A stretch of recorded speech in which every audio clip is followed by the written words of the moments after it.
বিশ্বকাপ বাছাই ম্যাচের আগে শক্তিতে বাংলাদেশ থেকে কতটা এগিয়ে সিঙ্গাপুর? ফিফা র্যাঙ্কিংয়ে 20 ধাপ এগিয়ে থাকা দলটিতে আছে জাপানি বংশোদ্ভূত ফুটবলার, আছেন জেনুইন স্ট্রাইকারও, যা বিপদে ফেলতে পারে বাংলাদেশকে। কেমন হবে সিঙ্গাপুর ম্যাচের ট্যাকটিক্স? কারা নিমেষেই বদলে দিতে পারেন ম্যাচের ভাগ্য? দেখে নিব তা।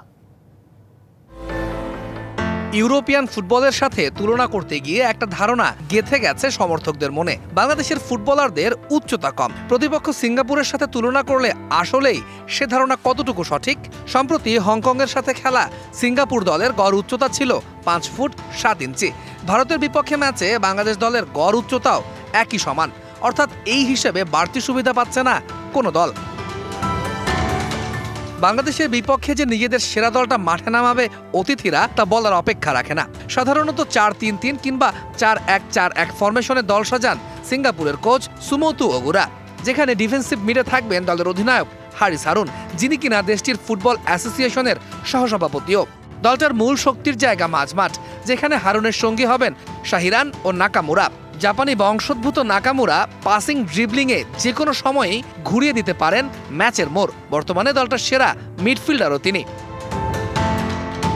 দুই উইং থেকে আক্রমণের ধার বাড়াতে থাকবেন গ্লেন কে ও থাই লিগে খেলা হারিস স্টুয়ার্ট।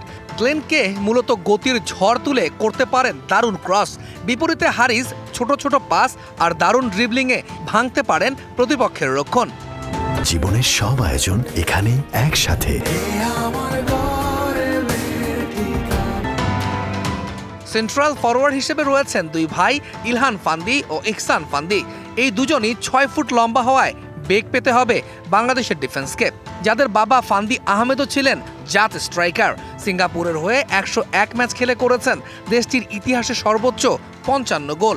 দুই ভাইয়ের মাঝে স্টার্টিং 11-এ থাকার সম্ভাবনা বেশি থাই লিগে খেলা ইহসান ফান্দিরই।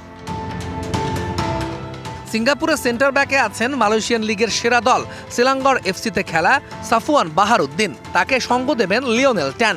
রক্ষণ সামলানোর পাশাপাশি বল বানিয়ে দেয়াতেও বেশ পটু বাহারউদ্দিন। রাইট ব্যাকে থাকবেন আকরাম আজমান অথবা ইরফান নাজিব, আর লেফট ব্যাকে ভরসার নাম আমিরুল আদলি। এই ডিফেন্স ভেদ করাটাই চ্যালেঞ্জ রাকিবুল ফাহমিদুলদের। তৌহিদুল ইসলাম, ডিবিসি নিউজ ডেস্ক।